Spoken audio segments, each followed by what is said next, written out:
What is happening out there, rotoscouts basketball fans? Not hanging around just sitting here watching you guys chat. Figured I'd just jump on and say hello. It is also 5 o'clock, the scheduled start time. Was going to start it like 2 minutes early. Had Cujo and Travis in here chatting with one another briefly there and just was going to jump on and say hi to them, but decided to check the news one last time instead. So we're all caught up. Everything's up to speed. Projections are up and updated and current for everything that we know right now. And cue the Dallas news. Right now. 5:01. Cue the Dallas news. It's coming. Between now and probably the end of the show, there's the potential for Dallas to change the entire slate. So that'll be fun. What I'm talking about with that is, in addition to already having a couple standout pieces, they've got Luka questionable, they've got Timmy Hardaway questionable, and they've got Derrick Jones Jr. questionable.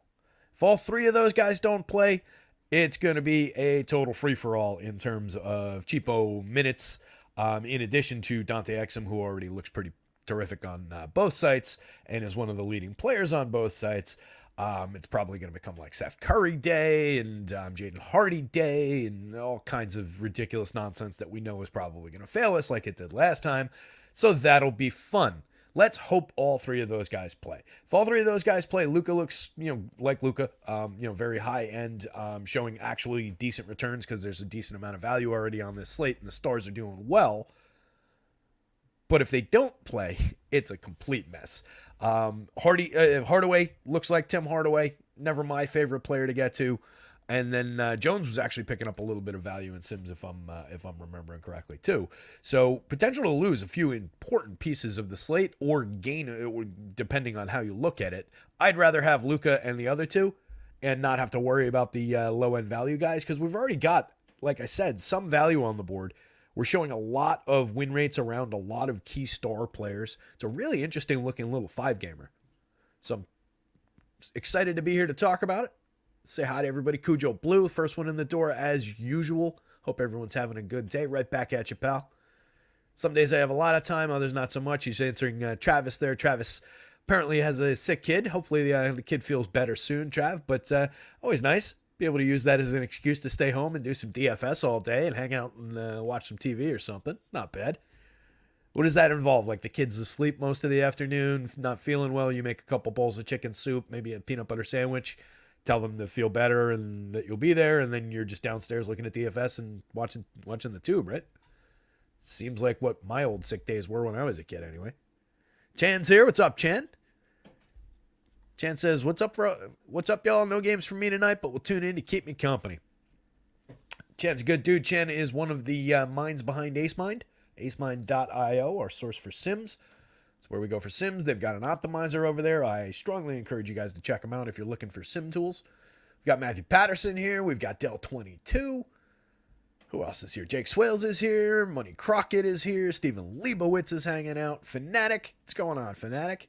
Doing well, buddy? Fanatic needs a goddamn win so bad. He corrected. Yeah, it's too late. You're on the record as goddamn. Sorry, buddy. Old timey prospector style. Need me a goddamn win. What in tarnation? Stan's son gives his top studs and value plays at each position for Tuesday's fantasy basketball slate on DraftKings. Let's just read that instead. Wouldn't that be a fun show? Just read that guy's article. Matthew Patterson says cold as ice lately. I gotta say I've been hot and cold. I've had a couple really strong results that have been carrying me through. But there's been a lot of, mediocre days. Last night had a few really good chasers. Was happy about my lineups last night. I feel like I was maybe last week or so getting a little too into modeling the projections.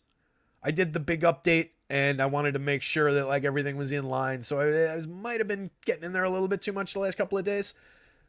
And then got back away to just, let it fly yesterday and kind of like my results better. Obviously, you're not going to take any kind of one result, too seriously, but it just trended back toward where I had been the first few weeks of the season. So I think there's just a 1 week blip in there for me. Hopefully, as far as the basketball results go, football's been really friendly to me. This weekend wasn't. This weekend was messy. But yeah, it's always nice to pop a little win or a nice cash or something along those lines. And those are the ones that keep you rolling. And eventually you hit the biggies that really build up the bankroll. And there's a lot of losing in between. It's just kind of how this thing goes, especially when you're playing like the high-end tournaments. Thinking too much about it, and then like when I'm doing my lineups, like the stuff that goes up on the site, then when I do my lineups, I was getting in there and getting a little bit too selective rather than just taking out the top from the sims that I run, like after doing everything. I've also had a few days where I feel like I had good sims going in, good lineups based on my sims going in, and then made a couple late swaps, a couple pivots around things that I didn't necessarily want but kind of had to do, that didn't work out or that changed key factors in like other parts of those lineups. And that's what I said it the other day or a week ago or so. And it happened to me again last night, kind of. And I would love the ability to say, all right, show me my original pool and what I would have had if I hadn't swapped. I got to start saving my original pool as a separate file, I think. Point being that I made the pivots around whoever the guards were in like the 8 o'clock hour that got ruled out. I had to make some pivots there, and it cost me probably, and I was okay with it because he wasn't starting, so I wanted to pull back a little bit of Hartenstein. I had like, going in, I had like 61% Hartenstein or something like that, and I pulled it back a little bit, and I wanted to get to 40-ish, somewhere in that neighborhood, because I still expected him to play a decent amount of minutes, still thought he had a decent shot at an upside game, even with Sims starting. And it pulled him down to like 21. I still had some, but not enough. So I just would love to see like where those key changes were. And my top lineup finished in, I think it dropped to like 15th, 18th, something like that by the end of the night. But it had 8 points in the center spot from Yuta Watanabe, not Watanabe. You know who I mean, from Utah. Yurtseven. It had 8 points from him in the center spot. He was a total bust at fairly high ownership. And that could potentially have been a spot that Hartenstein got swapped out of, put him in there, and buy something else in that lineup. So there's a give and take there, right? The thing that it bought replacing Hartenstein with Yurt might have been what put it into 15th, 18th place in the first place.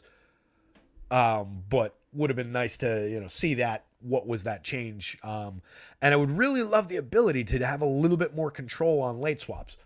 Like, I don't want to swap these key plays, right? If you encounter these 5, like, give me the clickability to say, do not swap guys, right? I want to maintain my share of Hartenstein. I want to maintain my share of Tyrese Halliburton or whoever, So I wish there was a little bit more juice in that, like add to the share, but don't subtract from the share kind of an ability. And then let everything fall into place optimally around it with whatever the swap is, so that I can still get to the suddenly emergent, $3,500 guard or whatever that pops onto the slate at 9 p.m.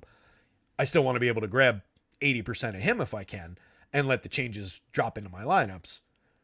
But I would like the ability to maintain positions that I've established on the slate, that don't necessarily change. So there's a lot of give and take there. Anyway, we're off on a tangent already. Looks like there's some tangent going on in the chat. What's going on here? Travis says, administration of men's DFS. Oh, this is the answer to the how to maintain the kid. Travis says, consists of administration of meds, soup, Pedialyte, a lot of DFS and news today, plus catching up on my eBay listing stuff. It's been a nice day. Just sucks the 7-year-old's feeling so bad. Yeah. Hopefully the kid feels better. That's the important part, obviously. But nice that you get a little time to catch up and a little DFS time.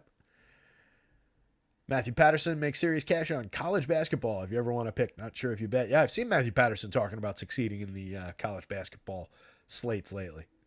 It's pretty good. Don't have any insights for you in college. That is, as I've said many a time, just not enough bandwidth up here to support college sports as well. Too many teams, too many guys, too much going on. And obviously for for something like basketball, just I would not be able to keep up. So let's take a look. As I said, top of the board, Dante Exum, the critical piece of the slate already. Could only get better. Not going to get worse from that position, and a lot of pieces potentially changing in Dallas. Oh, let me read the rest of the questionables and stuff before we get into that, because I talked about the Dallas guys up top, but let's go through these real quick because there are a few key ones. Probables: Rui Hachimura, Aaron Gordon, Torrey Craig, Patrick Williams, all probable. Karis LeVert, questionable, potentially kind of key. Anthony Davis, LeBron James, both questionable with in-season tournament hangovers. Jared Vanderbilt, also questionable. I mentioned the Dallas guys, but again, Luka, Timmy Hardaway, Derek Jones Jr., all questionable. Jamal Murray, questionable. Alex Caruso, questionable. Already out: Evan Mobley, Kyrie Irving, Josh Green, Zach LaVine, Gary Payton, Kevin Durant, Nas Little, Grayson Allen. So we got a lot of pieces, a lot of already, knowns that created value, a lot of potential moving parts. I'm not entirely sure that both AD and LeBron play on this one. Usually it's like, they're both listed on the injury report and they're both going to play. That's just how they do. The fact that AD is not probable but questionable today leads me to think maybe he sits. Just because he's been, like, most of their approach has been he's probable, LeBron's questionable on most of these nights. So maybe that indicates something. But that's total speculation. I've got him in right now. Plenty of time to deal with it if he changes. Austin Reeves showing a good amount of value in that one. Game environments too. I'm all over the place today. 224.5 points between Cleveland and Boston, with the Celts favored by 11.5 at home. Some movable parts in that one. Some of the Boston guys hitting the board, a couple of the cheap Boston guys hitting the board, and then a couple of the mid Boston guys hitting the board. Like, as I'm just looking off to the side of the sheet there, Derek White and Drew Holiday kind of in the middle there, and then Peyton Pritchard and Sam Hauser with like moderate projections for time, both hitting the board. I assume they'll be really low cost when I look back to that screen. Dallas and the Lakers, 231 point total, 4-point spread. Lakers favored in Dallas. That obviously could go in a few different directions. A couple points here, a couple points there, depending on who's playing. Lot of major question marks in that game. That game is basically the source of all the question marks. That Lakers and Dallas game.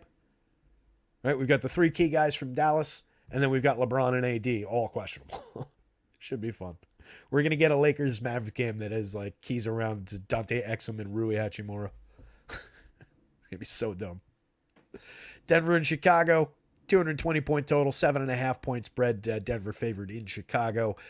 Getting pretty decent results on Nikola Jokic on the FanDuel slate. I didn't see where he landed on DraftKings, but he was coming up a decent amount of the time in the sim on FanDuel, so I'm psyched about that. Not all that often I get to just go nuts using Jokic, but I think we might be there tonight. Just a 1.5 spread in the Golden State Phoenix game. Potentially actually good game, 231.5 point total. Sacramento, LA, the Clippers, 3.5 point spread. LA favored, 235.5 point total to end the night. So the biggest total is the last game of the night. And on both sites, all of the Clippers guys are looking pretty solid. So that one's really interesting to me. So I think we're going to have some pretty solid pieces from Sacramento, from the Clippers. We'll see tons of LA, the Lakers and Dallas. And then everybody else just kind of is going to drop in around the edges. We'll see some Jokic. Not sure what we're going to see from the Bulls and Golden State and Phoenix as much. Maybe some of the Phoenix value guys. Let's dig in. There's Golden State. All right, so I'm a liar already. There's Draymond from Golden State. 27.5% win rate on FanDuel. 30.5% win rate on DraftKings. 7,000 power forward center on FanDuel. 6,900 power forward center on DraftKings. It's not bad. What do I have Draymond today? It just looks like a high number. I've got him right at his season average. 1.10. It's pretty popular. So Draymond's going to be a piece, and his win rates are outpacing the projected ownership that I'm using. But he's going to be a popular piece. 5-game slate, a lot of these guys will pick up ownership for sure. But he's looking pretty good there. I'm Not surprised, but it's not often that we see Draymond, kind of shining through like this. 35 minutes the other night, 36.5 fantasy points. AD, if he goes, 18% win rate on FanDuel, 26 on DraftKings. Pretty solid. And then, like I said, the Clippers, I'm just looking at these, high-end guys. So we get AD at an 11.3 on FanDuel, 9.8 on DraftKings, looking good. We get Kawhi at 87, 8,000, 36% winner on both sites.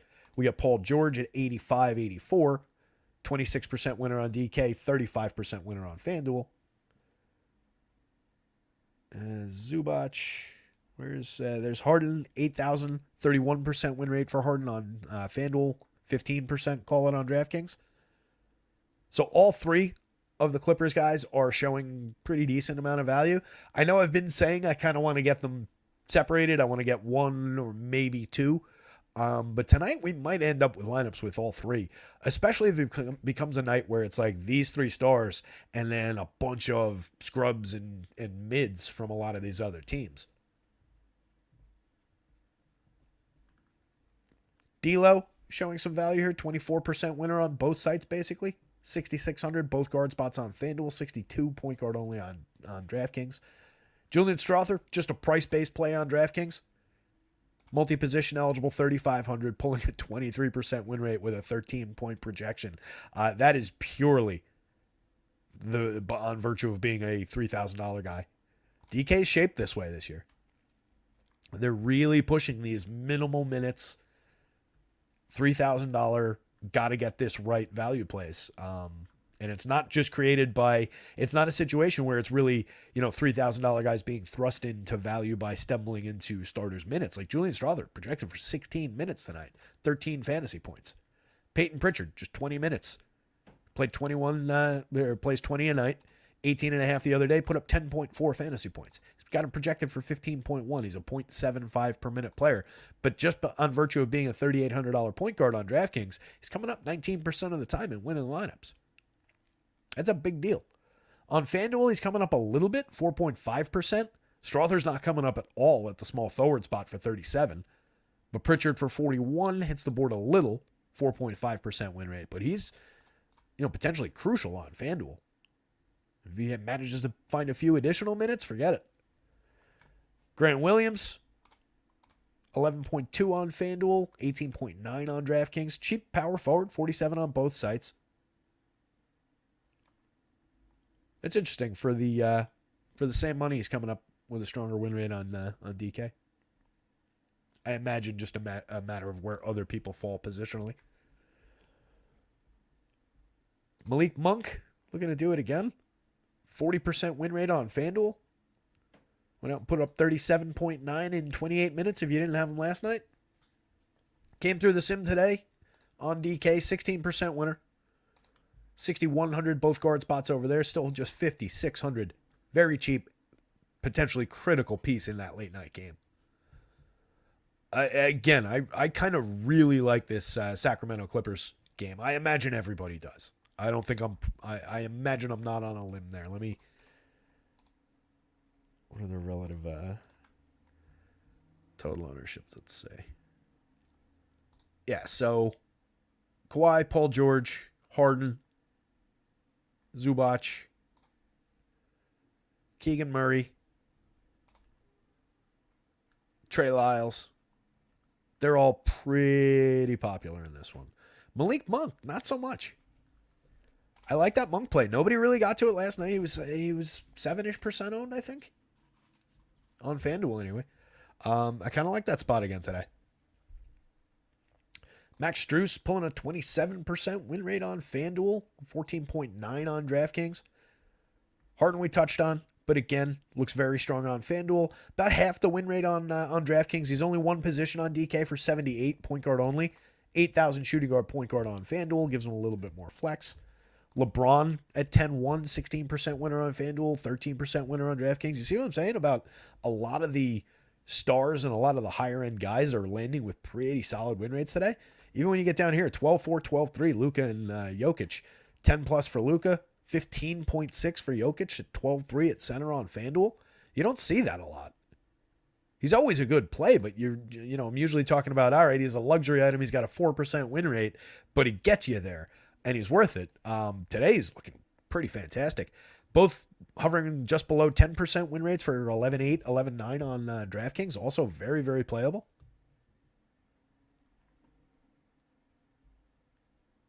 Andrew Wiggins, don't love this one. 23% win rate at both forward spots for 5,000 on FanDuel, 56. Just a 7% winner on DraftKings. Got a pool of good players at lower win rates on DK down here, as usual. A couple of them popping on FanDuel. Let's get into some of the position by position. We'll run through these. We'll look at the sim results. We'll be out of here around 6 to talk lineups.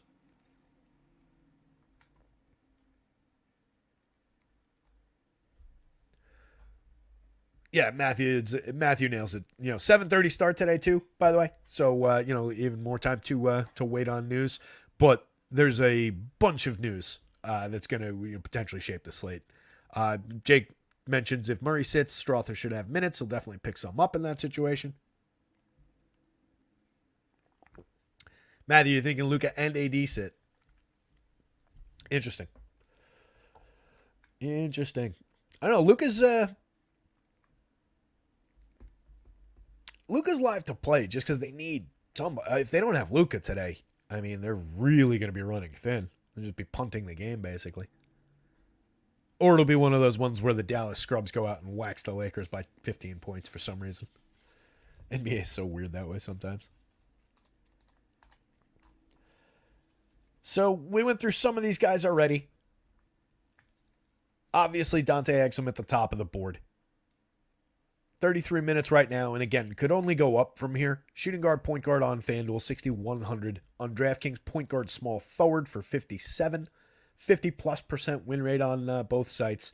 Put up 35.8 in 35 minutes last night. He's a 1.05 per minute player on the season on FanDuel, 1.04 on DraftKings. Basically exactly who he was supposed to be last night.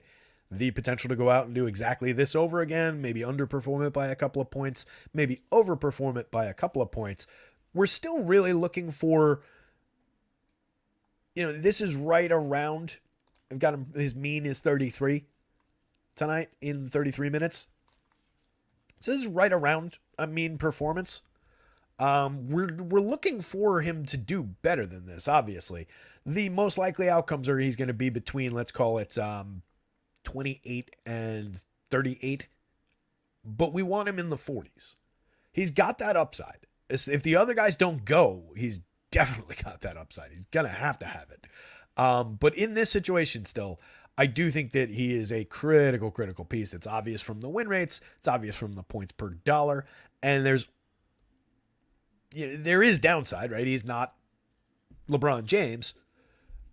But the basement isn't all that big, and the ceiling is fairly high for the situation, and he's already looking great. So I like the option. Going to have a ton of Dante Exum. I'm not saying we're locking him or anything like that, but he's going to be in a lot of lineups unless things change dramatically. Austin Reeves, player I don't love. If you get the big pieces out for LA, obviously he's going to take a jump. He already looks really strong on DraftKings. 5,800 shooting guard, small forward over there. He's a 0.99 per minute player. Got him at 26 minutes.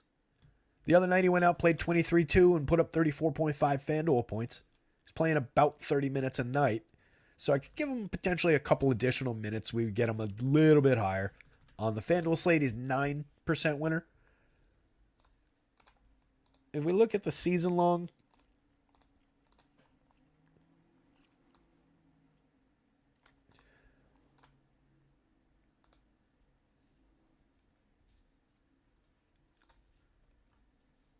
so by the season long, I've got him at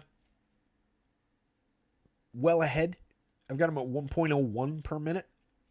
So I'm already giving him a decent amount of credit. It's a little bit of a pace up spot for them. Or possession up spot, I should say, the way I do it. Everybody on the Lakers is popular, by the way. Including Reeves. He is the most potentially popular Laker. I just don't love the player. 0.79 per minute last year. I know he had the big outburst late in the season and playoffs and everything. 0.995 on this season. That's weird. Using the same. I need to check that. This one says 0.93. That one says 0.95. I updated them both, and they're using the same table. That shouldn't be. Regardless, he's either 0.93 or 0.95 for the season. Paul George coming in 1.12 per minute on the season, 1.06 for D'Lo. Both of those guys potentially also critical pieces. D'Lo, another guy who will see a little bit of an uptick if there's just more to do without those guys out there on the court with him. 28 minutes right now. He would probably crest over 30. He's already a 24% winner on FanDuel, 23.7% winner on DraftKings. Strother, again, 16 minutes right now. That rotation changes. He picks some time up. At 3,700, he wasn't coming through on FanDuel because he's a small forward only over there. On DraftKings, he already is coming through at 3,500, shooting guard and small forward. There's good reason to expect if things change in that Denver rotation that he will pick up a decent little chunk of minutes and jump to, this kind of position. He's just really cheap too. I mean, even if he doesn't pick up the minutes, he's just a plug-in option for how cheap he is. Right, this is looking at a 13-point mean. So you're talking about 24-ish points being like his upside game in this scenario that got him into these 23% winners. So you don't need all that much from Julian Strother. In 28 minutes the other night, put up 39.2 FanDuel points. If you get that kind of a game for this kind of money, obviously that is an absolute must-have smash play. Derek White, Peyton Pritchard, Sam Hauser, all in a row right here. 20%, 19.5, 18.9% winners. One of these things not like the other. 5 points per dollar at 6,400 point guard and shooting guard for Derek White. Full minutes projection, full starters minutes. 0.99 per minute on FanDuel, 31.6 minutes the other night, put up a 50, not bad. 0.99 on DK, so the same rate, basically same production. 20% winner, very solid piece on very solid piece on DraftKings. Not as much on FanDuel, 7,200 both guard positions, 4% winner over there. All three guys, 3.5, 4.5, 3.7. So it's basically solid mid-range option on DK, and then two pieces of value. 3,800 20-minute projection for Peyton Pritchard. 4,300 20-minute projection for Sammy Hauser. They're both playing 20 and 22. 18.5, 21 the other night. I feel like giving them both 20 is fine. You could go 21-19. You could go 22-18 if you want. But I like landing them both around here. And they both come up as value options on the DraftKings slate. In that Cleveland-Boston game that is, again, not the most appealing on the slate, but you think Boston favored by 11.5, just maybe a little bit more action for either one of them. Maybe they crest up to the 24-minute range. Two good, back of rotation pieces too. Two good players. Jaden Hardy already sitting in this range, 16.3% on FanDuel and 18% on DraftKings for 4,600. That's with a 16-point projection, 15 points on FanDuel. That's based on 17 minutes. It's 0.92 per minute so far on the season, 0.97 on DraftKings. 34 minutes the other night, put up 26. That's not going to get us there, but the minutes are right. If we get him over and over again in a 34-minute scenario, either his per minute rate is going to nosedive or he's going to give us better production. So if we can get right back to that kind of minutes based on the changes, obviously in that Dallas rotation, he would also rocket up the board on both sites. But right now, he just looks like just click in piece of cheap value on a short slate. But he's got the potential to shoot up the board if things change.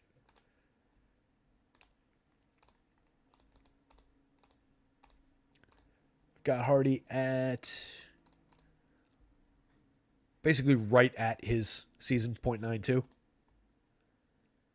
He was 0.92 this year, 0.92 last year, and I've got him at 0.93 for tonight in a game where they're picking up like 2.5 possessions.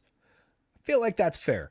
But again, if this changes, if he picks up 10 minutes, let alone 15, 18, that's a potentially explosive value play on the right night. Cam Reddish, not really showing anything at all on FanDuel. 0.15% win rate over there for 4,700, but at 44 shooting guard only on DraftKings, just another guy who slots in as a potential value play.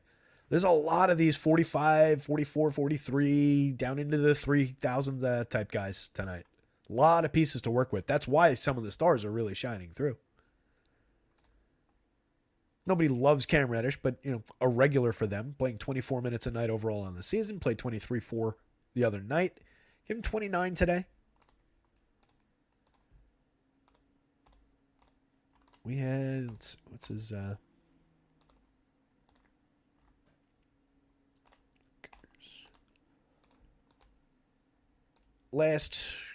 two of the last three, he was over 30. 33 last game. 32 games back. 23 and 24, the 2 games surrounding those. Then he had a couple misses.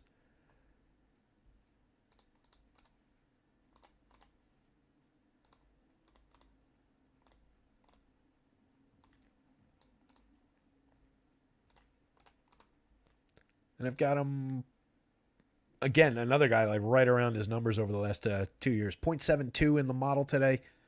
He's a 0.71 player so far this season, and he was a 0.69 per minute player last year. Again, all that's on FanDuel scale, but a reasonable enough piece.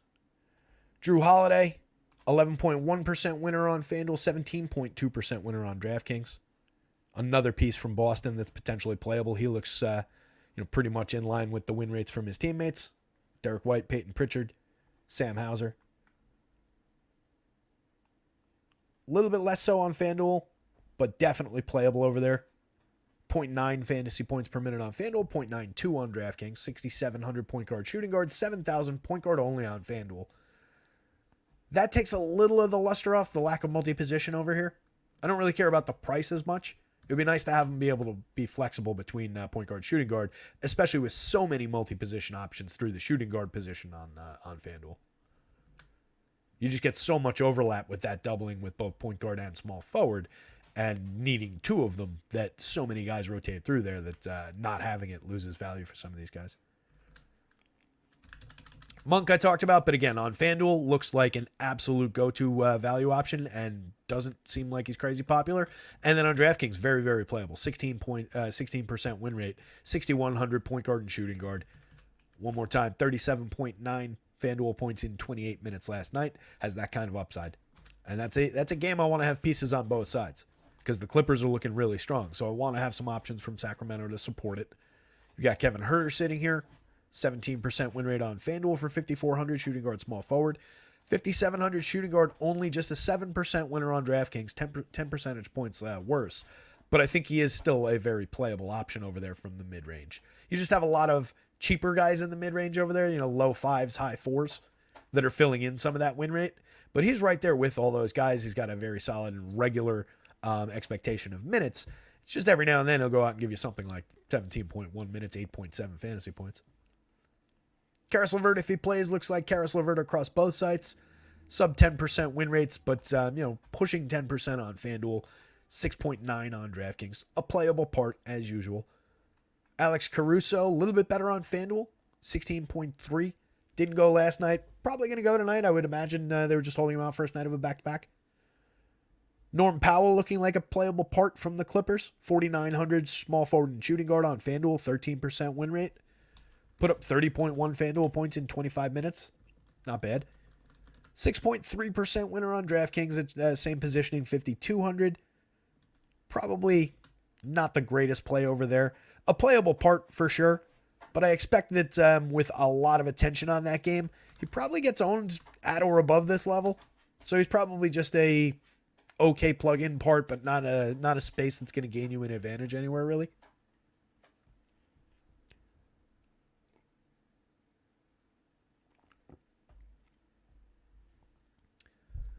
Matthew Patterson likes Drew to have a double-double with assists tonight. It's always a decent bet. Power says you can give Grant Williams 50 minutes, he'll score the same as he does in 20. A lot of chat going on today. Good stuff, gang. Hit that like button, hit the subscribe if you haven't done it already. 47 people, 46 hanging out. Appreciate all you guys. You absolutely rock as we go through this stuff. Throw your thoughts into the chat. Love the participation. If you haven't been over to rotoscouts.com, the projections are up. They're free. They'll be updated after the site. They continue. I sit here and most nights, anytime something changes, I'll jump on and update it. But a lot of nights, I'm just hanging out in this exact spot. Just, monitoring, changing, updating, making sure everything's keyed up for any kind of late swaps, news breaks, changes. And I watch the games and hang out in here. So also jump into the Discord and just talk to me during the day, during the evening, during the slate. I'm here. Ricky Lee. Ricky says, hey, Ter, sorry, rebumping above. Where do you have LBJ if AD sits and Dante Hardy with Luka out? So I don't have those scenarios specifically modeled, but in both of those situations, LeBron takes a jump if AD sits. I'll take a look at what the the rate changes look like. I can pull that up in just a second, speak to it specifically, and then both of those players, Exum and Hardy, if Luka doesn't go, or even if just Timmy Hardaway and Derek Jones don't go, I think both those guys still see a jump, just based on their being. I forget exactly what I have those guys, but call that 55, 60 minutes available and some opportunity. So both Hardy and Exum look great already, or look good already. Exum looks great on both sites. Hardy looked very good on DraftKings, not necessarily on FanDuel, but playable on FanDuel, and that just goes up if you get any of those pieces missing really from Dallas. And then LeBron, that's worth taking a quick peek at. That's something I was going to leave for later, just because they're so wacky with the way they do the injury reporting over there, but it's worth looking at real quick. Let me pull the Lakers up here, and we can look at both ways around. October. And all right, so we'll start with your actual question there. And who else is out for them? Anybody critical?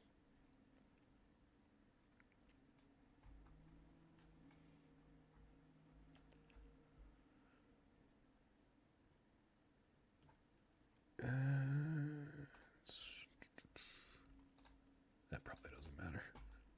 All right, so just in a real quick, too late version of this.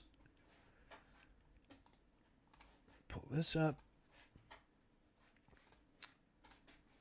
For all of last year, LeBron was a 1.43 per minute player. In the 1,221 minutes he played without AD on the court, he was a 1.49 per minute player. So he went up 0.06 of a fantasy point per minute on the FanDuel scale without AD there. That's a 1.54 without AD on the DraftKings scale. I don't have his per minute in front of me for DraftKings from last year. And then if we reverse the situation, AD with LeBron out,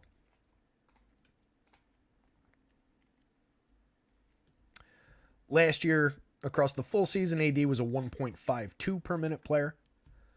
And AMF is keeping us in suspense. Hey, there we go. It changed. All right, we're good. All right, so AD for the season, 1.52. In 1,353 minutes without LeBron on the court, he was a 1.58. So he goes up by 0.06 of a fantasy point per minute. So both guys see a little bit of an uptick. That's somewhat inefficient because it's including minutes from guys that were on the team last year and not this year, like Russ Westbrook and Dennis Schroeder. So you could do a more refined version of that, which I'll dive into a little bit. I'll take a couple of additional guys off to actually try and zero in, and I'll look at what it is specifically this year as well. That's actually, I can do that real quick.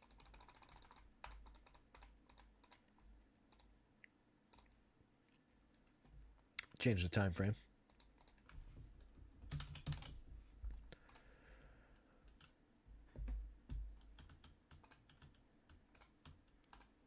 Bear with me, it's just AMF loading in the background.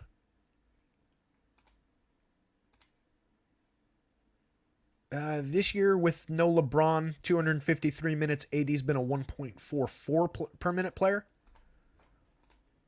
And on the season, he's at like 148 or thereabouts. So he's actually taken a little dip with no LeBron. It's probably just an outlier in a fairly small sample. I wouldn't read too much into that.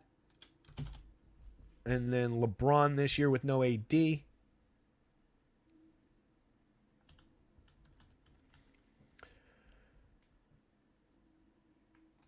as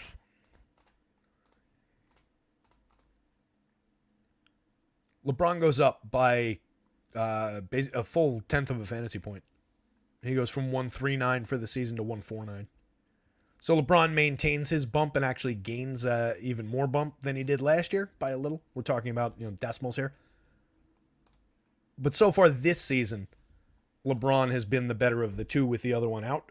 But again, I wouldn't read too much into it. I would just give both a little bit of a boost if either one is out. And the ancillary guys around them as well. The D-Los, the Austin Reeveses of the world would go up. Mark K says, free projections today, Terry. Thanks, man. Mark K, free projections every day, my friend. That's what we're all about, at least for right now. Maybe we'll see what happens at the beginning of the baseball season. I think basketball is just going to be free. What am I going to start charging in the middle of the season? Call it the All-Star break? I don't know. See what happens. Tell your friends. Just need to keep the traffic going, build an audience, keep the traffic going. Eventually people start giving us money and, for other things, advertising and so on and so forth. And I got to support a staff of me. So far, it's not difficult. So, yeah, free projections every day up on the site, Mark. But appreciate you mentioning it, and good luck with them, buddy. Glad you're here. So let's keep on rolling here. Chewed up some time talking about the Lakers, but that was a good question, and that was a worthwhile exercise. So, Ricky, thank you. And that's going to help me gain me. I can use those minutes now to have that knowledge for later when I need to make the changes when those guys drop. That's always the difficult part when I'm 15 minutes from lock, trying to build my own lineups, trying to make the changes for my own lineups based on everything that just changed, trying to update the projections, but I also need to look into AMF to figure out what that rate should be. It gets dicey. Steph Curry, a little bit of value on the FanDuel slate that he's not really showing on DraftKings. 95 both guard spots on DK. Playable luxury item for sure. 3% win rate. Totally fine for an expensive player. But on a night where a lot of expensive players are shining through, Steph not really getting there on DraftKings. On FanDuel, he looks pretty strong. 16% win rate. He's only 8,900. Point guard only. It would be nice if you could flex him to shooting guard as well. But that's pretty cheap for Steph Curry. 1.22 per minute on the season. Still Steph Curry, still capable of Steph Curry upside games. Maybe there's what do we say? 10% diminishment. Maybe a little bit more. Maybe he's not as dynamic driving anymore, but that shot is still there. Devin Booker, a solid projection. No KD. Takes a step forward, 1.37 per minute on the season, 37.5 minutes, put up 46.9 the other night. Looks a little bit better on DraftKings, not really showing much on FanDuel. I do think he's a playable piece, a playable luxury item, but again, a lot of the expensive guys are landing a lot better than Booker is tonight. On DK, 2% win rate for 10-4, both guard spots, 10-7 shooting guard only, holding him down a little bit on FanDuel. Other differentiated pieces, Eric Gordon showing a little bit more, conversely, on FanDuel than his teammates. Shooting guard, small forward, 5.9% win rate, 5,500, not bad. 6,600 shooting guard and point guard, just 0.81. Not really showing much value at all. 34 minutes, no KD. Every opportunity in the world, but Eric Gordon is Eric Gordon. This is what you normally would get. 38 minutes, 28.5 FanDuel points. That's not going to get you there for 5,500 tonight. That is Eric Gordon to a T. 0.78 FanDuel points per minute on the season. Nobody else down here really showing any differentiated. Oh, Darius Garland, who hit the board pretty strongly last night. 53.7 FanDuel points in 39 minutes. Showing a 15% win rate on FanDuel. Not as much, 2.1. A playable piece on DraftKings. Point guard only, one of the few non-flexible guys. 8,300. Just keeping him down a little bit, but a playable guy with star-ish kind of upside, 50-point upside for 83. Not bad. Definitely don't scratch him off just because of a low win rate. He's a guy that you can use some of those values to lever up to. And I think there's probably some scenarios where he can drop into some lineups as a cheaper version of a more highly owned star, like a reasonable pivot, where you save a few bucks, get to a cheaper guy, a lower owned guy. You sacrifice some sim win rate, but you pick up some leverage and a potential angle into the slate.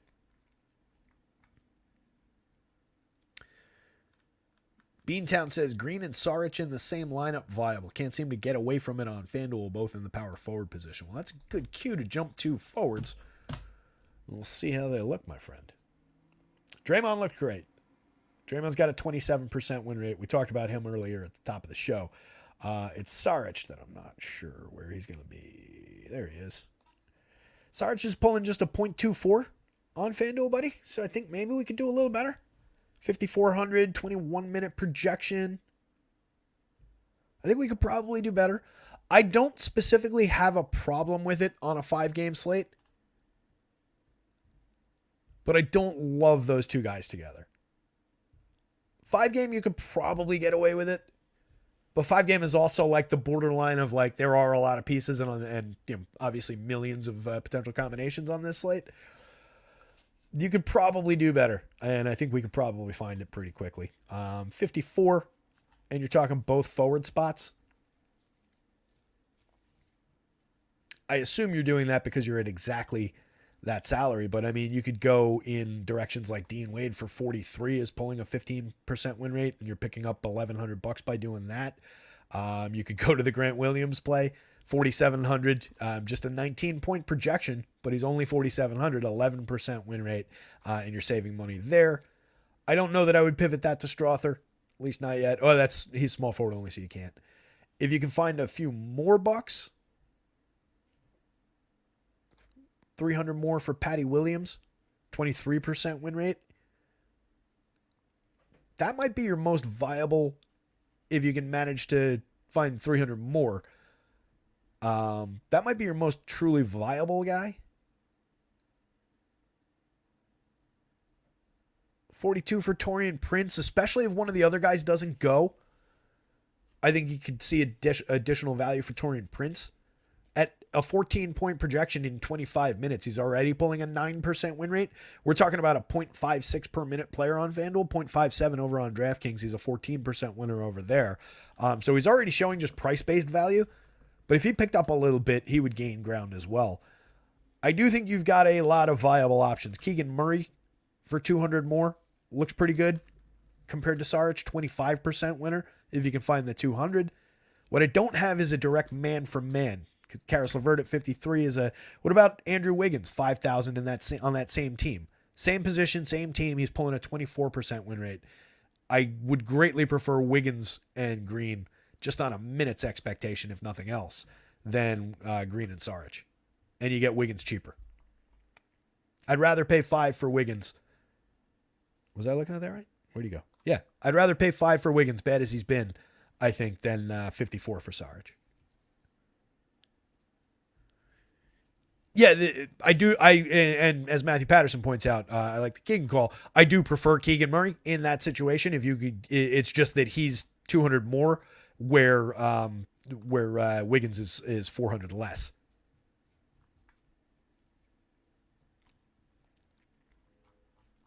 You got to be in town.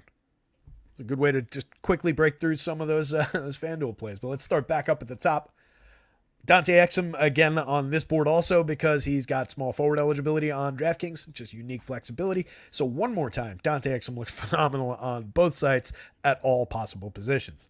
Kawhi Leonard, again, those Clippers, all three of them, showing very good value on both sites, 36% winner across the board on both sites for Kawhi. 8,700 both forward spots on FanDuel, only 8,000 both forward spots on DraftKings. That is a cheap price for Kawhi. 5.72 points per dollar. Rivaling the points per dollar mark that $5,700 Dante Exum is putting up tonight. Austin Reeves, I talked about him before in the guard spot, small forward and shooting guard on both sites. Definitely like him better on DK right now, but could definitely pull some additional value on FanDuel. And I do think he's playable and probably worth getting to on FanDuel tonight. I'll check where the ownership is, obviously. If he's only at a 9% win rate and he's like, 18, 20% owned, then that's a spot you can move away from a little bit. Not so much on DraftKings. But if that changes to, 20% win rate, 20% owned because he's got the expectation of more time, more usage, then it's very, very playable. So it's just two different scenarios around Austin Reeves. AD, Draymond, we've talked about enough. Paul George, Again, right there with Kawhi on FanDuel, 35.7 versus 36.7 on DraftKings. He is 26 versus 36. A little bit more separation on DK between the two. 8,000 for Kawhi is just so cheap that it's putting him 10 points ahead. 8,400 for Paul George, shooting guard, small forward. 1.15 points per minute versus 1.17 on the DK scale. Not entirely sure why Kawhi Leonard is so much cheaper. It's probably just relative to other guys at the position that they had to put him there. But that's kind of just an interesting wrinkle on that DraftKings slate. They both look equally good on FanDuel. 85 and 87. You can get them both easily. You've got shooting guard, small forward on Paul George. You've got small forward, power forward on Kawhi. It'll be interesting to see where those shares fall, actually. Because, like, looking at the board, there's a lot of flex through the small forward as usual. And there's not really any, maybe DDR. But, like, small forward only guys on FanDuel here are exceedingly rare. So I'm curious if shares of Kawhi and Paul George land, like, together at small forward. Or if we get more where it's like Paul George at shooting guard, Kawhi at power forward. Probably not. I would suspect that Kawhi probably falls more at small forward than power forward. Paul George will be interesting. That'll be interesting to see where he lands. I think we'll probably see a lot with them paired at the small forward spot. It's a guess. Grant Williams, power forward only, 11.2% winner on FanDuel, 4,700 power forward only on DraftKings, 18.9% winner. As was pointed out, he's just a 0.67 per minute player, 0.64 on the FanDuel slate. So even if he goes up, this is a 30-minute projection. So whoever said that before nailed it. 30-minute projection, he's at a 19, a sub-20 projection on FanDuel, just over 20 on the DraftKings scale. But for the price and positioning, he is coming through, as uncomfortable as that is. And there could be a lot of missing pieces in Dallas tonight. Sammy Hauser, another piece of potential value on DraftKings from that Boston rotation. We talked about him in the guard spot, but just again, 4,300 is price driven. 57 for Patty Williams. I do think he looks good on both sites. He was probable, so I expect him to be out there. Full minutes projection for him. 23.6% winner on FanDuel. Basically 18% on DraftKings. Dean Wade coming in at 26 minutes. Little bit of win rate, 15% on FanDuel. Just 3.88 points per dollar. 4,300. Probably just price driven through those power forward spots probably. 44 on DraftKings. Power forward and center. Pulling a 16% win rate over there. Definitely just price driven. Strus I hit on a little bit at the guard spot, but again, just putting up solid games from time to time, but also capable of a clunker like that. 12.9 FanDuel points in 26 minutes. But pulling basically a 15% win rate on DraftKings. 27% on FanDuel is pretty concerning. It's a fairly high projection.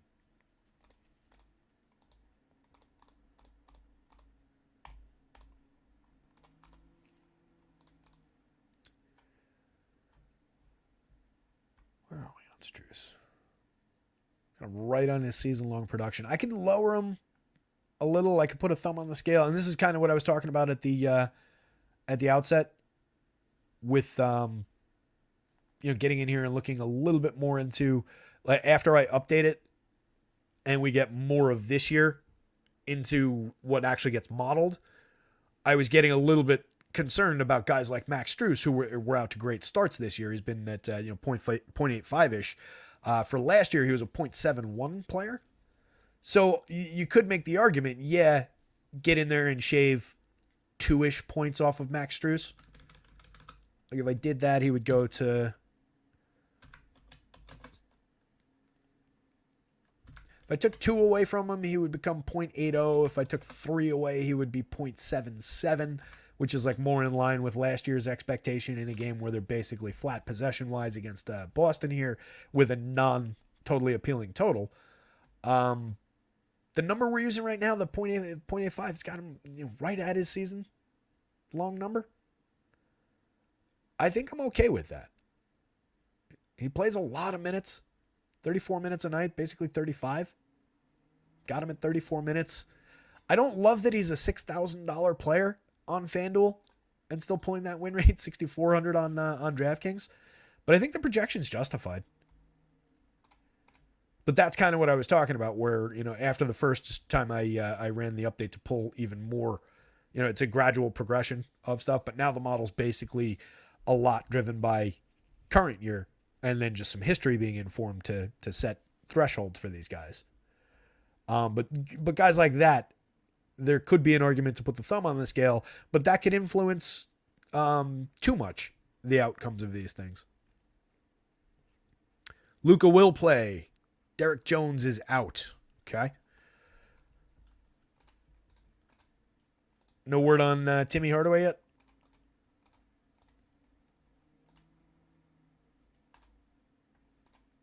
Yeah, Tizzle. I like Derek White tonight. Let's see what's Jeez, coming up on 6 already? Fuck.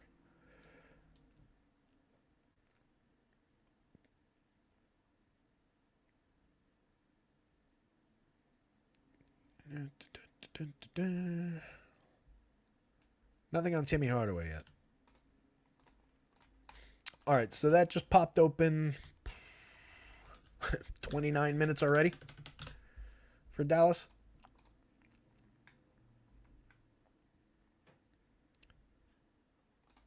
Timmy's going to be crucial. I mean, Timmy's another 28 minutes. They would have to get parceled out there. But I would expect we'll see our Hardy uptick. And then some sprinkling around probably of some minutes. Just giving change to a couple of these guys. I could pop, that might make me pop like a Markieff Morris back into the projections here as well. Right now, I'm not projecting him for anything. He was getting scraps in other places, so he might pick up a few scrap minutes. I got to take a look at what it should look like before I really speculate too much directly on, especially if it's just Derek Jones out and the others playing. I don't want to get too deep into like what those changes are going to look like, but it'll get updated right after we're off on the show. And again, 7:30 start tonight, but I do want to keep rolling here. But I would expect some of those Dallas pieces are going to go up.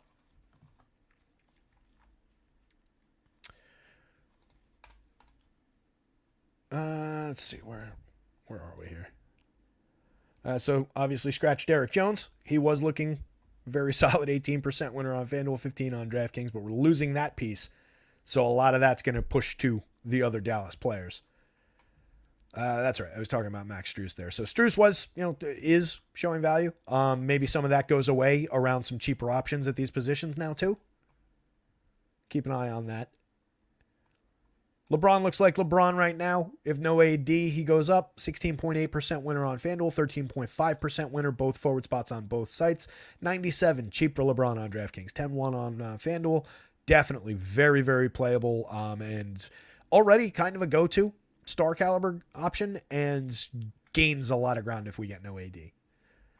DDR, 14.3% winner on FanDuel, 12-7 on DraftKings. Just looks like himself, 8,400 on FanDuel.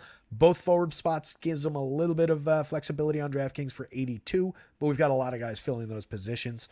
Capable of going off for a pretty solid night, 57.9. He needed 41.8 minutes to do it the other night. But if you get that kind of a game for these kind of prices, that's not a true ceiling for that price, but it's close. That's a pretty good score for that price. Keegan looks good, 25% winner on FanDuel, 12.6 on DraftKings, 5,900 power forward only over there.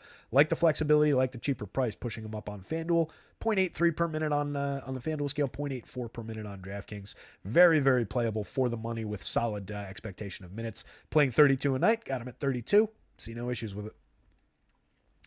33.8, put up 32.1 the other night. It's a little bit better than the rate. Not much, but a little bit. Has a little bit of ceiling beyond that. Torrey Craig, questionable, I think, if I'm remembering correctly, or maybe, no, he was one of the probables, I think. Not showing anything for 5,000 on FanDuel, 4,500 power forward only on DraftKings, little bit of price-based value, 11.4. Another guy that just might fall off around the emergent value in other spots, though. I wouldn't get over the top on Torrey Craig. Just a 0.75 per minute player on DraftKings. Timmy Hardaway, if he goes, he'll also probably gain a little bit on these numbers, but this is with a 28-minute projection. Give him another 2-4 minutes, somewhere in that neighborhood. He crests up to like 27 projection. 16, call it, 18, 20, 8-5, call it 12 on DraftKings. Both flexible, both shooting guard and small forward on both sites. 0.91 you like his per minute numbers better on DraftKings, just 0.84 on FanDuel, and very, very Tim Hardaway. If you don't know what I mean by very, very Tim Hardaway, just go watch him play tonight. You'll know. Caruso, 16.3. Norm Powell, 13% on FanDuel. Michael Porter, MPJ, down the bottom here. Not showing anything on DraftKings at 76. At 67 on FanDuel, 14.8% win rate. That's an interesting wrinkle from site to site. 31-point projection in 33 minutes. Exactly 1 point per minute on the nose on FanDuel, 1.04 on DraftKings. It's a potentially interesting spot on the blue site. Not so much on DraftKings. Porzingis, not showing you much on either site. A little bit better looking on DraftKings at 1.9. Nothing really on FanDuel at 0.18. Capable of getting there. 6.6 for Tatum. Same rotation. Looks like the better of the Celtics high-end options, which is not unusual. Jaylen Brown right here, 4.5. So out of the...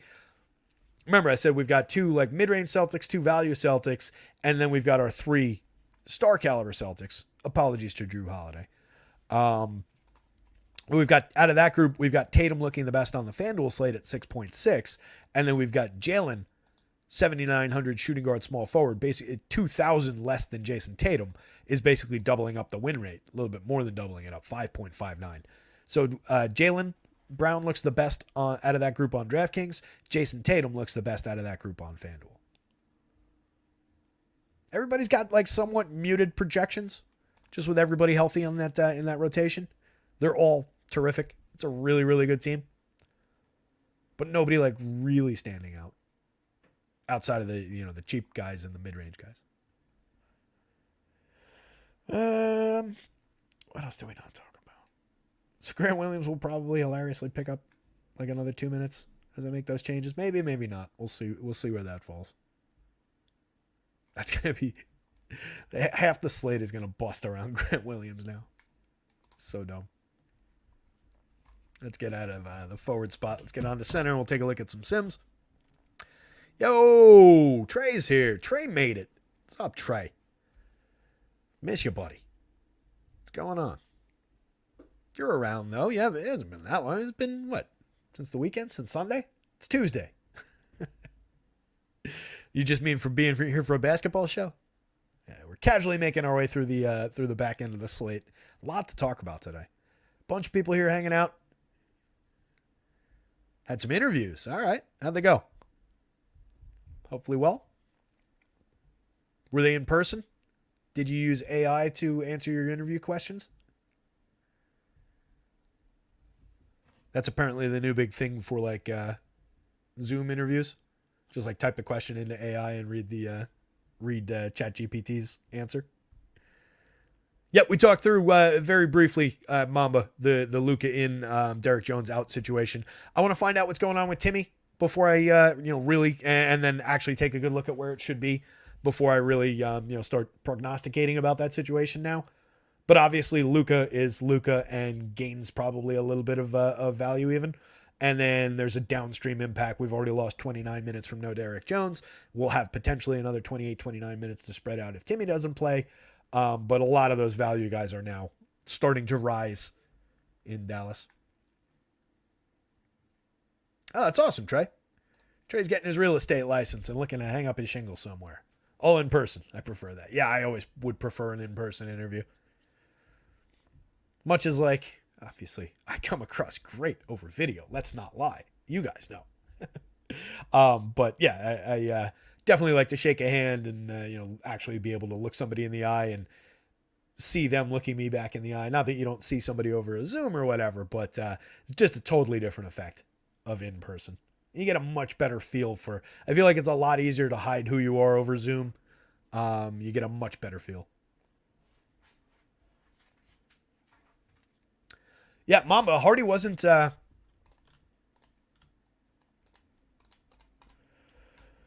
did I have Hardy? I only had Hardy for a handful of minutes already. I had him at 17 minutes, and he was already shining through a little bit there. So just keep an eye on what changes there. But I don't think I'm going to take his minutes down from where they are. Like the projections were done with all of Derek Jones, Luka, and Timmy Hardaway playing. And we've lost Derek Jones. We might lose Timmy. They're a team with, multiple guards that they can run out there. They can play it small. So I do want to, like I said, I do want to take a good look at it, but I wouldn't expect Jaden Hardy to lose any value from where he already was. So getting into the center spot, again, Draymond, 27.5 on FanDuel, 30.4 on DraftKings. Looked great on both sides, power forward and center on both sides. Same positioning for AD. He also is soaking up a lot of win rate, 18% on FanDuel, 26% on DraftKings. A $4,000 Trey Lyles from Sacramento. A little bit of price-based upside on DraftKings, 21.9. Probably get a lot of them at like the util spot. Center or util, just flexing back and forth between those with one of these guys. $6,200 center only for Zubac. Looks like a key piece on DraftKings. 17.3% winner over there. Just 6.7 for 6,800 center only on FanDuel. We are getting a fair amount of Jokic on FanDuel. So I suspect like between Jokic at 15, Sabonis at 15, and then these two, like there's only so many center spots to go around. Three of those guys, Sabonis and these two at the top, account for 61% of win rate across power forward and center. And then you get Jokic center only. You get some value shares going to Jared Allen. Some value shares, I know that's power forward. So it's just interesting that, a decently projected Zubac, a little bit pricey for who he is, but a 1.05 per minute player, just a 7% win rate. He is playable on FanDuel. You need a definite upside game from him, obviously. He's playable, but there's a lot of pieces on FanDuel that look decently better. Dean Wade, just picking up some probably mostly power forward value, price-driven play. Daniel Theis, 19-minute projection at 4,700 puts him a little bit on the board. Again, probably another guy dropping into some value shares of power forward on FanDuel. A little bit more at 4,300. That's another center util option. 12% win rate on DraftKings for value. A lot of movable parts again in that $4,000 price tier on DK today. We're going to see a ton of those guys come through in a pretty solid rotation. And then we're going to see a lot of the starish type guys trending up. Jokic at 15% on FanDuel, pulling 9% on DraftKings. Not bad at 11.9 center only. Jared Allen, that's an ugly one. Just 15 minutes. I don't know what happened there. And didn't take a minute to look into it. But for the season, 1.03 FanDuel points per minute. 6,900 prices up a little, but still holding on to some sim value. Just 4.25 points per dollar on FanDuel. 4.4 points per dollar for 6,700 on DraftKings. He's center only over there. Makes him a little bit more rigid. Just 8.8% winner on DraftKings. 16%, basically double that. Probably entirely on the back of that positional flex on FanDuel. Drummond is there if you want him at 48, just a 5% winner on DraftKings. Derek Lively's there if you want him at 56, a 5% winner on DraftKings. Sabonis, a good option on both sides. 97 center and power forward on FanDuel. Center only on DraftKings. Just 3% win rate, but a guy that you can consider a pretty solid pay-up option. It's just that you've got Jokic, you've got AD, you've got options at that position. Sarge, again, wasn't showing us a ton on FanDuel. A little bit more on DraftKings, 2.4. Both positions, power forward and center for 53. Getting outpaced, though, by a lot of those $4,000 price tier guys. Vooch, 6% winner on FanDuel, 2% winner on DraftKings. Playable part. Not quite a pay up. I mean, he's expensive for, at 81 on FanDuel, 8,000 on DraftKings, but not like superstar caliber pay up. Just a fairly pricey middle class type. Drew Eubanks, a little bit of price-based value on FanDuel, 23% win rate, 3,900 center and power forward. We're just talking about 17 minutes. We're talking about a 0.93 per minute player. It's entirely price-driven. On DraftKings, he's just a 1.3% winner at 4,500 big price discrepancy. Center only on that slate too. Nurk from that same front court, 5.1% winner on FanDuel, just 0.97 on DraftKings, 7,400 on both sites. No real support for his value on the DraftKings slate. Comes through a little bit. He's part of that center-only rotation with a lot of these guys falling at power forward on FanDuel. So you can get to some Nurk. If he's, 2 to 5% owned, I think it's reasonable enough to say I want Nurk around 8 to 10. Something like that. On a short-ish kind of a slate with, you're sacrificing maybe a couple of shares of Jokic there. You're sacrificing a couple lineups where you get to one of these guys. But a lot of these options just fall around him anyway. It's pretty much a head-to-head between him and the other center-only guys. So I think there's justification for grabbing a few Nurk shares from down low on the board. Nobody else really interesting down here. Kevon Looney, just a 1% winner. Al Horford not showing anything at all.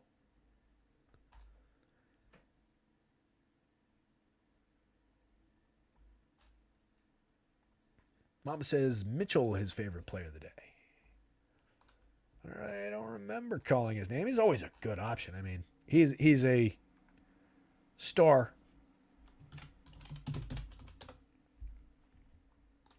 caliber player. 10,000, 8.6% win rate on FanDuel. On DraftKings for 92, he's got a 12% win rate. Perfectly playable. No issues with it whatsoever. I'm not going to call him my favorite play of the day, Mamba. Or was that? Yeah, Mamba. But nothing wrong with saying that he is. If you're especially if you qualify that by saying, from the star tier, he's my favorite player, or, from guys priced 10,000 or above. I like a couple other guys better. Like when I get a 12,300 Jokic showing a 15% win rate, it's pretty easy to say that he's my favorite option. But that also feels like cheating on a lot of nights. And then you've got the Clippers all showing strong value, and I definitely want to have parts of that last game. Not just, from you need parts of the last game to win, blah, blah, blah, which is nonsense.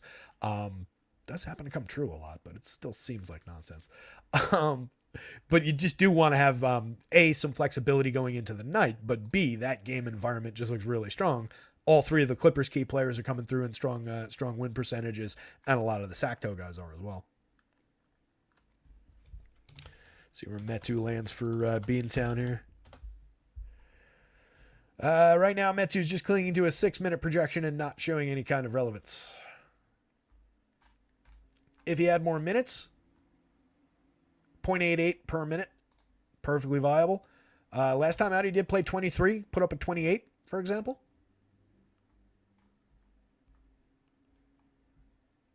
Should I be giving him more minutes? Did I miss something there? Did something change there? Let me see. Always willing to entertain the idea, especially around the minutes, that I've just missed something or gotten it wrong. A lot to keep tabs on.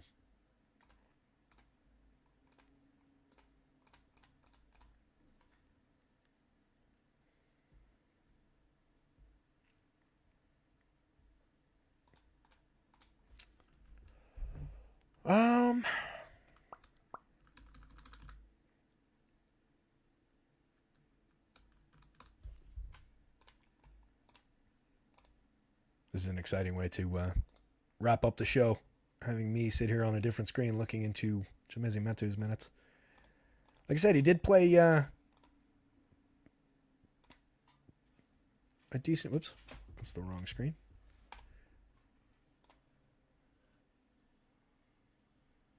He did land with 23 in this situation the other day.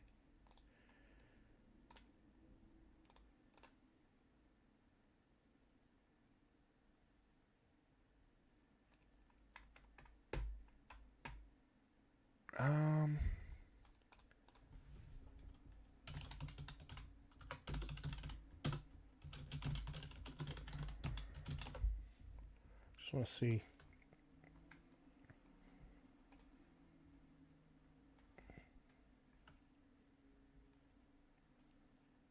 That was by 8 minutes, his season high. He played 15 minutes back on the 24th. 11, 12, 14 through that stretch of games around that. And then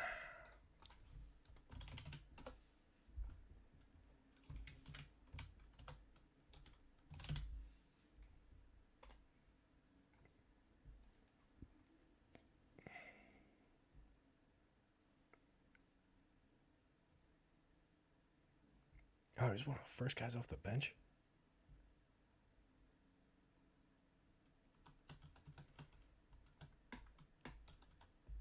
I'll take a look.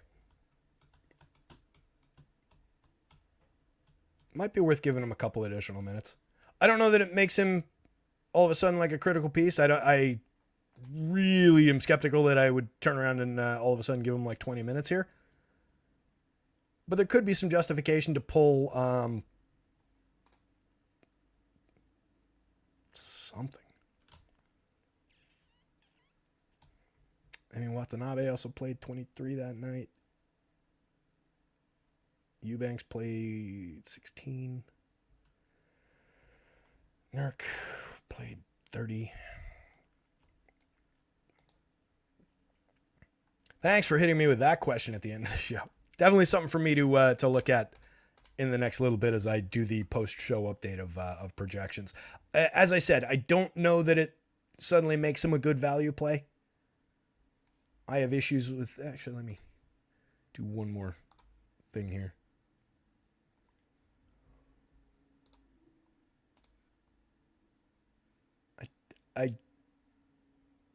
If I gave him if I took him to 12 even, I don't think that we're getting all that much.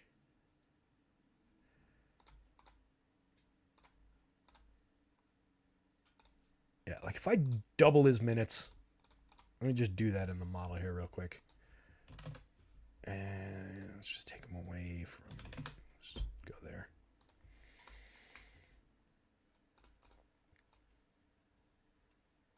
He goes up to 11-ish FanDuel points, 10.5-ish DK points. We've got him at 0.91 per minute. He's a 0.89 per minute player on the season on the FanDuel scale, 1.04 last year. You could argue an additional 2 points, maybe. So if I double his minutes and give him 2 free points, 1.5. Yeah, if I double his minutes and give him a 1.5, which puts him at a 1.03 per minute rate on the FanDuel scale, and he was a 1.04 player across all of last year, that still just gets him to 12.4 FanDuel points. I don't think he's going to be competitive. 4,000, we've just got better options. If he went out and played 23 again, that's a curveball. We'll keep an eye out for any kind of word that he's going to do that. If I give him the 23, I'm gonna take the 1.5 away. We'll knock him back to 0.9 per minute. But if you give him the 23, that puts him at a 20.7 FanDuel projection. Obviously, that becomes a value piece then at 4,000.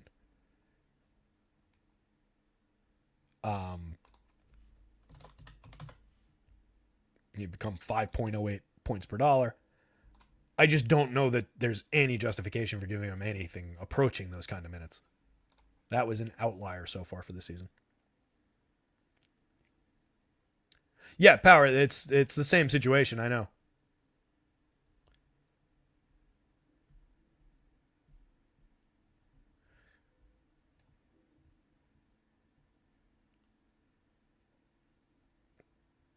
$5% on labs. 5.1% ownership. Is that for Metu? The guy we're spending 10 minutes on at the end of the show. Yeah, I'll think harder about it as we update projections here in the next little bit. It is 6:20, so we got to get on the ball. But right now, I don't see a justification to project him for that many minutes again. I do agree with you guys that he could potentially play more. But to that level, I don't know. I want to look at all the different pieces of that situation. Again, the first man off the bench was both surprising and encouraging for him for that idea. DraftKings sim up. That's too much Cam Reddish for my comfort levels. A lot of Dante Exum as expected. A lot of Dante Exum. All over the board. Back and forth between these positions. Big chunks of Grant Williams.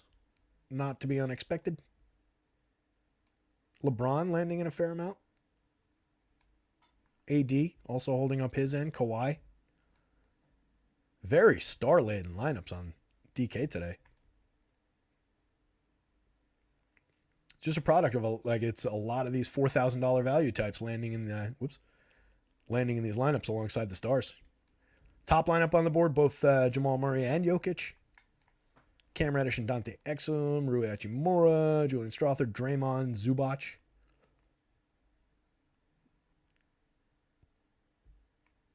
So it looks like a fair amount of bounce between center value play util or, util value play strong center. Most of the point guard spot looks like either Dante Exum or a reasonable, pay up type of option outside of the Peyton Pritchard share there and there. But Harden, Drew Holiday, D'Lo, Jamal Murray. Shooting guard looks like a pretty decent sized value spot. Some Malik Monk coming through there. A lot of Cam Reddish coming through there right now. And again, I don't love that. Austin Reeves landing here. Cam Reddish again was showing price-based value and could see a little bit of an uptick if situationally, but already is showing some returns here. Then a lot of Exum again landing at the small forward because he's got that weird eligibility. So just like point guard where you're not getting Exum at small forward, a couple of Julian Strawthards, Patty Williams, Derek Jones obviously ignore, Sammy Hauser. But you do get a couple LeBrons in there. It looks like for the most part we're getting value out of small forward though on DraftKings. These are a lot of those $4,000 types plus Dante Exum. Power forward is basically to expectation. Some Patty Williams, but primarily like Draymond, either Draymond or AD or a lot of Grant Williams. Some Kawhi. That'll stay consistent through here. And DDR. A lot of Kawhis. A lot of ADs. A lot of Draymonds. And then again, center and util are flipping either value or actual player. Guard spot looks like we're getting again that same kind of a mix. A little bit more Starsy with some Paul George, some Darren Fox, Donovan Mitchell, James Harden, some D'Lo, Malik Monk, Seth Curry. So some value plays falling in here. Probably, let's see, around. Are they the ones that? Yeah, like Seth Curry is in the Jokic lineup. The Nurk lineup has Julian Strawther. This other Jokic lineup has Julian Strawther. So if you go pay up center, you're probably taking value, util, value guard. Or you can spend at that guard spot. And then a lot of reasonable pay ups at this forward spot again. Draymond, Kawhi. If you're not getting them over here, you're getting them over here, it looks like. A lot of Kawhi. A lot of Draymond. Good amount of Paul George. So tons of those Clippers, the big three Clippers. Still not a lot of these lineups I don't see off the top here really showing even more than one, though, with all three of them looking pretty good. We'll see how that comes through on FanDuel. Do you guys see any that have all three of, or even two of Kawhi, Paul George, and James Harden? There's a Kawhi and Paul George. And Donovan Mitchell. So it's star, value, and a solid mid, and a very good center option. It's not a bad little lineup. Making an average of $89 on your buy-in. 0.05% win rate. Our top winners are 0.11. Top win rate is that Jamal Murray, Cam Reddish, Dante Exum, Rui Hachimura, Nikola Jokic, Julian Strawther, Draymond Green, and Ivica Zubac lineup. Top projected for the folks who like to see that, up at 259. That one was a decent average winner. Not our overall top by win rate, but that was one of the top lineups. And so the top projected lineup, D'Lo, Cam Reddish, Dante Exum, Draymond, Trey Lyles, Paul George, Kawhi Leonard, Max Strus. Curveball there at the end. Spends all your money, brings you back $156 on average. Very solid ROI. Second, well, this is, third highest win rate. If you're looking to just cash, that's got a 29% cash probability. These other ones are 21 and 20. Top 1% probability. It's also outpacing those other two.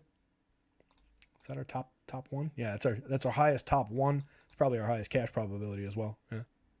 Which makes sense because it's the most highly projected lineup on the board. Let's jump to FanDuel real quick. Whoops, that's not the right click. And FanDuel. A lot of Malik Monk as expected. A lot of Dante Exum. Dante Exum, Malik Monk. Just run it right back. A lot of Kawhi. This off the top, we've got a Harden with Kawhi. We've got a Kawhi and Paul George. So definitely going to be pairing these guys more, it looks like, on the FanDuel slate. They're all good plays across both sites, but I think we're going to have more lineups where two of them come up. Harden, Kawhi. Paul George, nobody else. So a lot of Clippers strewn throughout this entire thing, and a lot of lineups with multiple ones on FanDuel. This Harden and Kawhi one has also got Zubac over here. So FanDuel construction-wise, Monk and Exum through these two spots, or like Monk, Exum over here. If you do it that way, you get a star here. If you do it the other way, you can get a pair of stars or some mid-range guys over here. Plenty to spend at the center spot. Good number of Jokic lineups cruising through at the top. Handful of ADs.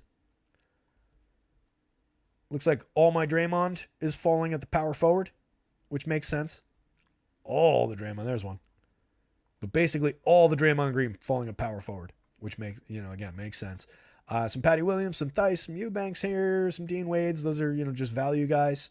And then you get double like Kawhi Leonard, Draymond, Nurk, LeBron, Sabonis, Zubac, Kawhi, Aaron Gordon, Zubac. Some good options through the three big man positions on the FanDuel slate. Some good ways to put this together. Draymond, Kawhi, Drew Eubanks is two upsides and a value. Keegan Murray, Draymond, Jokic, with Karis LeVert, Patty Williams, D'Lo, Norm Powell, Drew Holiday, Malik Monk. Klay Thompson, a name I don't really remember mentioning, but showing a good number of returns here in these top lineups on FanDuel. Where was Klay? Klay was 5,800 shooting guard, only 16.5% winner on FanDuel. 6,400 shooting guard small forward, just a 9% winner on DraftKings. Still very playable over there, too. Klay's been just a 0.81 per minute player this season, 0.87 on the DraftKings slate. Not the best Klay Thompson year. Not a lot of ceiling games out of Klay this year that I can remember. I've got him right on his season number. So we're just riding with his season-long production, and he's showing decent value. And there's an argument to be made that, he's certainly underperforming his past. Last year he was a 0.96 player. So you could argue that he could go even higher. But I like that he's landing in some value here. Don't know how highly owned he is. Doesn't look like he's going to be crazy popular. Interesting option. Totally teed up for failure, but interesting option. So again, a lot of just getting to, it looks like getting this power forward center core right is going to be fairly critical because that's where you're spending a fair amount on FanDuel. And then a lot of this is just a lot of the common chalk through these, mid-range and value types. A lot of same names across a lot of these lineups here. You do get a Luka over here. You get a James Harden. So there is a available spend at the point guard spot. It does look like you get one bite at the apple at the guard spot across all four guard spots to spend money.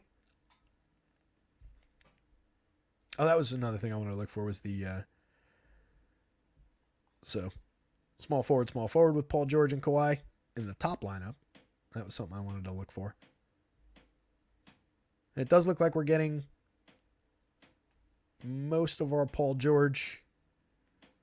Well, no, fair mix for Paul George.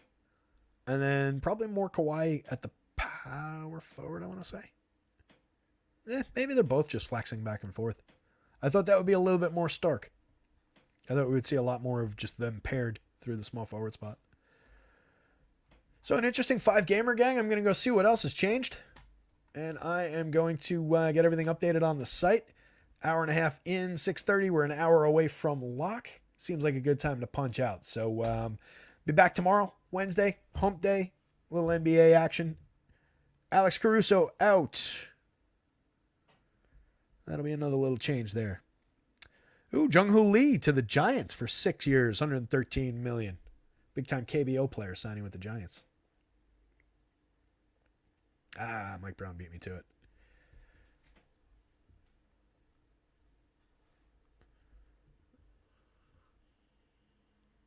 Good signing for the Giants. Kid's going to be good.